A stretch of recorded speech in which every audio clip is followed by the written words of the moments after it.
Bem-vindos ao nosso debate. Graça e paz, meu irmão, minha irmã. Eu queria começar com uma pergunta. Você já parou para pensar sobre o que você pensa? Parece um pouco estranho, né? Mas essa talvez seja uma das perguntas mais importantes que a gente pode se fazer. É verdade. E hoje, mais do que nunca, essa pergunta é urgente. A gente vive num turbilhão, né? Ansiedade, é um fluxo de informação que não para, são preocupações que roubam a nossa paz. A gente percebe que a verdadeira luta, muitas vezes, não é lá fora. A guerra acontece aqui dentro. Exatamente. E a questão central que a gente quer analisar hoje é justamente essa. Como é que nós podemos, no meio de tudo isso, vencer essa batalha que acontece na nossa mente e encontrar aquela paz verdadeira que só vem de Deus? Eu, de minha parte, defendo que o caminho para essa paz é um processo de renovação, de cultivar ativamente um jardim interior com a verdade de Deus. E eu, meu amado, quero explorar um outro lado. Como essa renovação exige, antes de tudo, uma batalha espiritual. Precisamos aprender a usar as armas que Deus nos deu para destruir as fortalezas da mentira e, então, tomar todo o pensamento cativo para Cristo. É uma perspectiva muito forte e necessária. A minha posição, ela se baseia na promessa de que a paz verdadeira não é a ausência de problemas, sabe? Mas é a consequência direta de uma mente que foi intencionalmente remodelada em Cristo. A transformação começa de dentro para fora. Tem uma passagem em Provérbios, capítulo 23, que diz assim: assim como o homem pensa em seu coração, assim ele é. Nossos pensamentos, veja bem, não são eventos neutros, eles são os tijolos com que a gente constrói a nossa realidade. Por isso que a instrução lá em Colossenses 3 é tão poderosa. Mantenha um pensamento nas coisas do alto. O verbo aqui é manter, é fixar, é uma ação deliberada. É como um jardineiro que escolhe as sementes que vai plantar. Nós não somos vítimas passivas de um fluxo mental caótico, não. Pelo poder de Cristo, nós podemos direcionar nosso foco. Eu acredito que nosso papel é esse, um papel ativo de escolher nutrir a fé, a esperança, o amor. E fazendo isso, o medo e a ansiedade morrem por falta de alimento.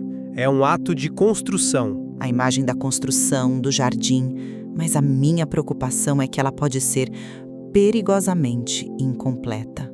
Tentar simplesmente pensar positivo ou plantar flores num terreno que está minado por fortalezas inimigas é, na melhor das hipóteses, ineficaz. E na pior, é desastroso. A nossa mente não é um jardim neutro, é um campo de batalha. O apóstolo Paulo, veja só, em 2 Coríntios, capítulo 10, ele usa uma linguagem militar, não é uma linguagem agrícola. Ele diz: as armas com as quais lutamos não são físicas, mas são poderosas em Deus para destruir fortalezas. Ele fala em destruir, em demolir argumentos, levar cativo. Isso não é o trabalho de um jardineiro, é o de um soldado. E essas fortalezas, elas não são pensamentos negativos passageiros. São padrões de pensamento, sabe? Mentiras que se tornaram a nossa verdade. Eu não sou bom o suficiente. Deus está decepcionado comigo. Meu futuro está arruinado. E espiritualmente, isso são fortalezas.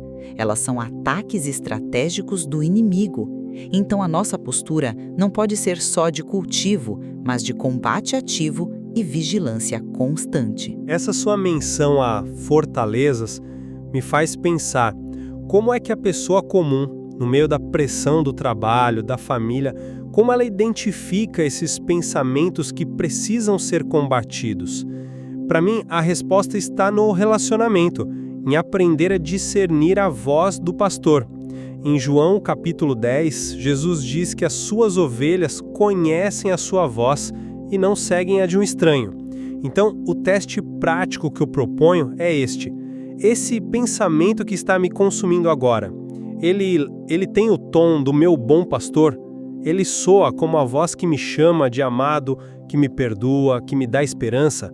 A voz de Jesus, ela traz paz, mesmo quando corrige. A voz do inimigo, por outro lado, mesmo parecendo lógica, sempre carrega um rastro de acusação, de medo, de confusão.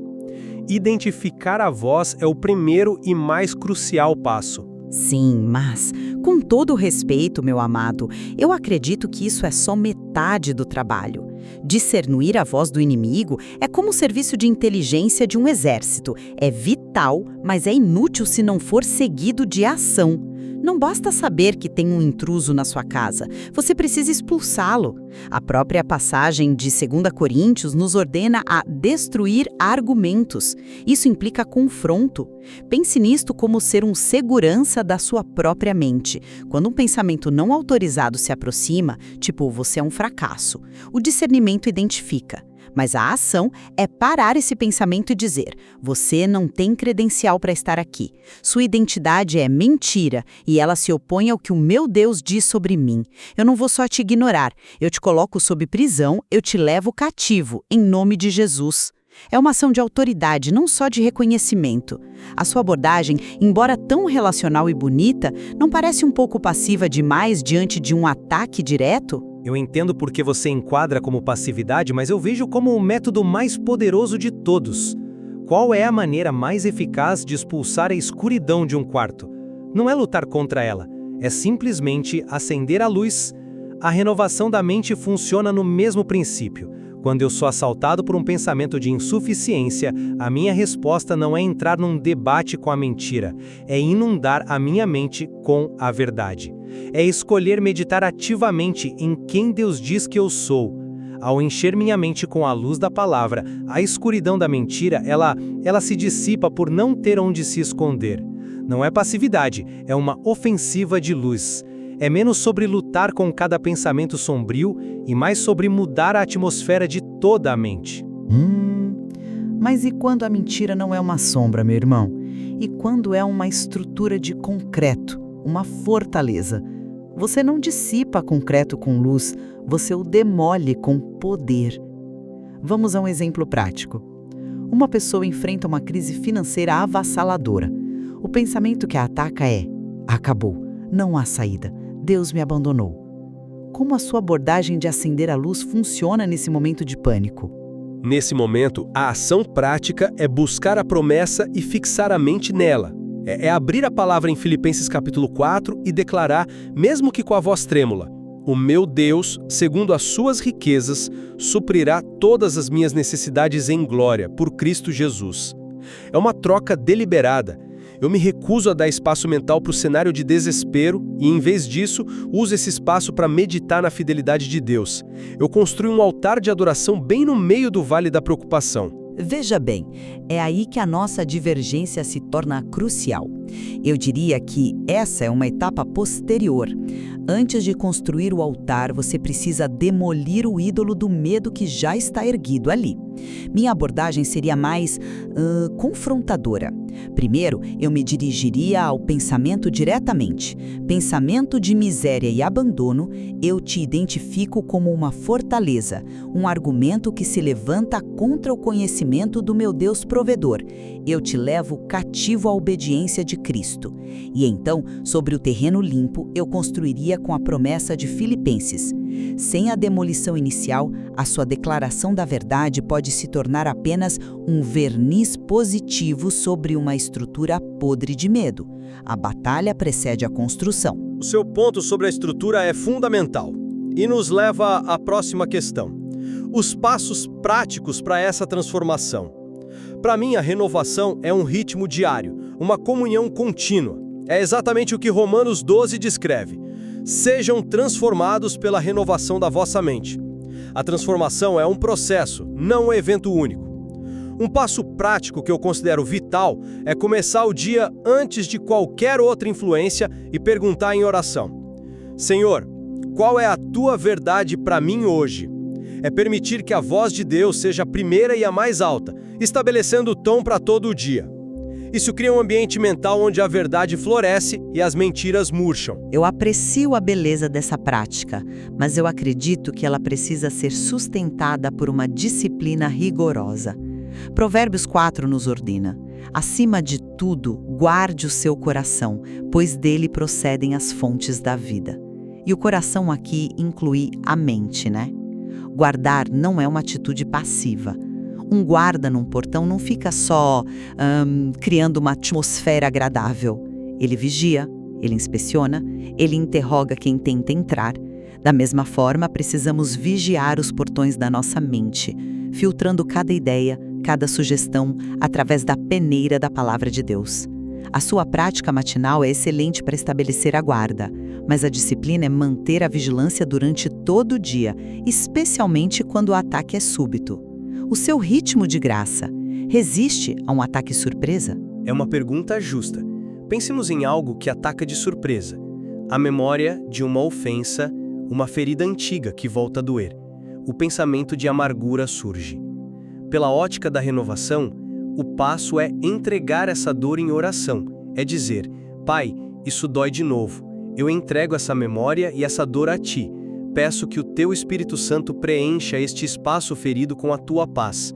É um ato de rendição que convida o poder de Deus a curar e transformar aquele lugar. E eu diria que a rendição é o combustível para a obediência ativa. Nesse mesmo momento, o passo prático é um ato de guerra espiritual. É tomar aquele pensamento amargo, aquele desejo de remoer a dor e levá-lo cativo. É declarar, pensamento de amargura, você não tem mais autoridade aqui. A palavra me ordena perdoar. Então, como um ato de obediência a Cristo, mesmo que meu sentimento não queira acompanhar agora, eu escolho te rejeitar e liberar o perdão.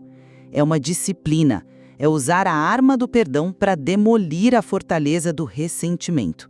A paz do Espírito Santo muitas vezes é o resultado dessa obediência militante, não a causa dela. E no fim do dia, qual é o fruto que a gente colhe de uma mente guardada em Cristo? Para mim, o resultado final é uma paz que o mundo não consegue explicar. É a promessa de Filipenses 4, verso 7. E a paz de Deus, que excede todo o entendimento, guardará os seus corações e as suas mentes em Cristo Jesus. Observe a linguagem. A própria paz de Deus se torna o guarda. É uma paz que não depende das circunstâncias estarem boas, sabe? A tempestade pode estar lá fora, mas dentro, onde Cristo reina, há uma calma que transcende a lógica humana. Esse é o fruto supremo. É um fruto maravilhoso, mas há outro que eu considero igualmente vital: o fruto da estabilidade e da integridade. Tiago, no capítulo 1, nos adverte severamente: o homem de mente dividida é instável em todos os seus caminhos. Uma mente que oscila entre a fé e o medo, a verdade e a mentira, gera uma vida instável. O fruto de uma mente que luta a boa luta é a integridade. É parar de viver uma vida dupla onde a gente fala de fé no domingo, mas é consumido pela ansiedade na segunda-feira. Uma mente firmada em Deus produz uma vida coerente. Então eu pergunto, essa paz que você descreve é uma paz resiliente, forjada no fogo, ou é uma tranquilidade frágil? A verdadeira paz, a meu ver, é a calma de um veterano de guerra, não a quietude de quem nunca viu um combate. A paz que eu descrevo não é frágil, é a presença do príncipe da paz habitando a mente. É a defesa mais forte que existe. Não é a ausência da guerra, mas a presença do rei no meio dela. Vamos a um exemplo final. Uma pessoa recebe um diagnóstico médico assustador. O fruto da mente renovada é a capacidade de, mesmo sentindo aquele medo inicial, escolher pensar como alguém que é profundamente amado, cujo futuro está seguro nas mãos de Deus, aconteça o que acontecer. O foco se desloca da incerteza do diagnóstico para a certeza do amor do Pai. E o fruto da mente vitoriosa é responder como alguém cuja mente é sã e estável. É não ser abalado. É enfrentar a notícia não com negação, mas com uma autoridade espiritual que declara: o medo não vai governar minha mente. A paz de Deus aguarda. Eu enfrentarei isso com a força de Cristo. Uma mente dividida entra em pânico. Uma mente cativa a Cristo permanece firme. A sua ênfase é no sentimento interior de segurança. A minha é na demonstração exterior de estabilidade. Ambas são essenciais. No final das contas, meu bem, talvez as nossas perspectivas não sejam opostas, mas duas fases de uma mesma realidade. A renovação constante da mente, essa construção do santuário interior, nos fortalece para as batalhas que são inevitáveis. É o treinamento diário que nos prepara para o dia do combate. A paz é, de fato, o ambiente que a gente cultiva. E Exatamente. E eu diria que a batalha vencida limpa o terreno para que a paz possa ser cultivada de forma duradoura. Nós não somos vítimas passivas, meu irmão, mas guerreiros equipados por Deus para lutar, vencer e viver na liberdade de uma mente que é finalmente obediente a Cristo. A paz é a bandeira da vitória fincada em território conquistado. E o ponto em que nós certamente concordamos é que, seja construindo um santuário ou lutando num campo de batalha, o passo fundamental é o mesmo: a rendição completa e diária da nossa mente ao senhorio de Jesus Cristo. Uma mente passiva sempre será um alvo. Exatamente. A jornada não é uma fórmula, mas um convite diário a uma comunhão mais profunda, permitindo que a sua verdade nos transforme. E talvez a sabedoria esteja em saber quando construir e quando lutar. E ainda há muito mais a ser explorado nesse caminho de fé.